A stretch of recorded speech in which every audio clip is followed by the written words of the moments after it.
Bonjour à toutes et à tous, aujourd'hui dans le cadre de notre tour d'Amiens en 80 jours, nous vous emmenons visiter le chantier du musée de Picardie. Je suis Laure Dallon, je suis conservateur du patrimoine et directrice des musées d'Amiens. Alors, le musée de Picardie, c'est un lieu extraordinaire, c'est le tout premier bâtiment à avoir été construit pour être un musée.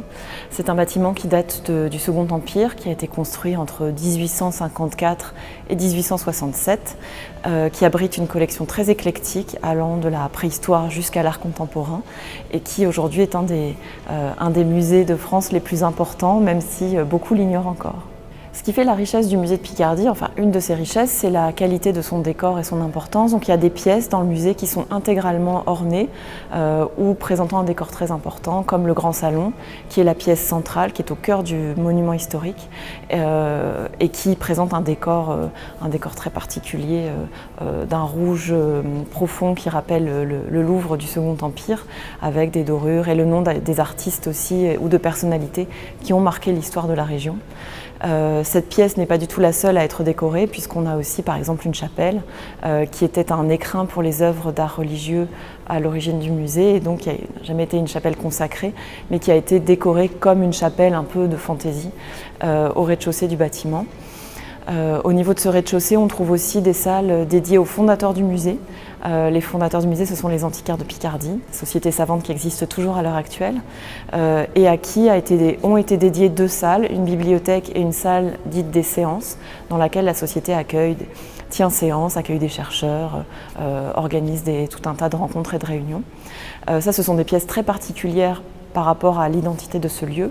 Et on a ensuite des galeries d'exposition au rez-de-chaussée qui permettent de présenter les collections médiévales et les sculptures du 19e et du 20e siècle.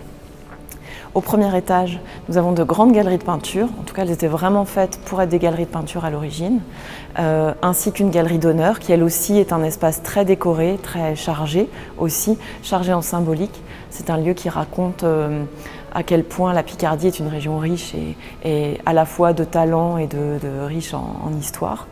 Et puis nous avons aussi un autre niveau très différent dans son appréhension et dans la manière dont il a été construit, puisque le sous-sol, à l'origine, c'était les caves du musée, les caves à charbon. Et aujourd'hui, c'est notre département archéologique qui y prend place. Nous vivons actuellement un chantier assez conséquent au musée, puisque nous rénovons une partie importante du bâtiment ancien. Ça porte essentiellement sur le premier étage, qui était fermé maintenant depuis un peu plus de 10 ans. Ce chantier de rénovation porte aussi sur des espaces annexes, donc finalement touche un peu tous les niveaux. Et puis à cette phase de rénovation, à ce volet de rénovation, ça adjoint aussi tout un travail sur un bâtiment neuf, puisqu'on a construit une nouvelle aile pour le musée.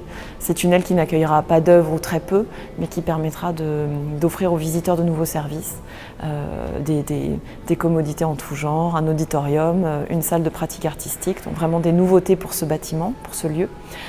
Et puis l'accueil change de place et donc nous sommes en train aussi de restructurer le pavillon Maignan qui servira d'accueil dans notre futur musée. Le tout premier chantier, dans le chantier, ça a été le déplacement de la maison Moitié. Ça, en fait, c'est une œuvre du musée, aussi étrange que ça puisse paraître. C'est la façade d'une maison à pans de bois, érigée au XVIIe siècle en plein cœur d'Amiens. Et donc nous avons déconstruit et reconstruit la façade quelques mètres plus loin. Et cette maison Moitié offre une sorte de surprise assez impressionnante quand même dans le jardin arrière du bâtiment.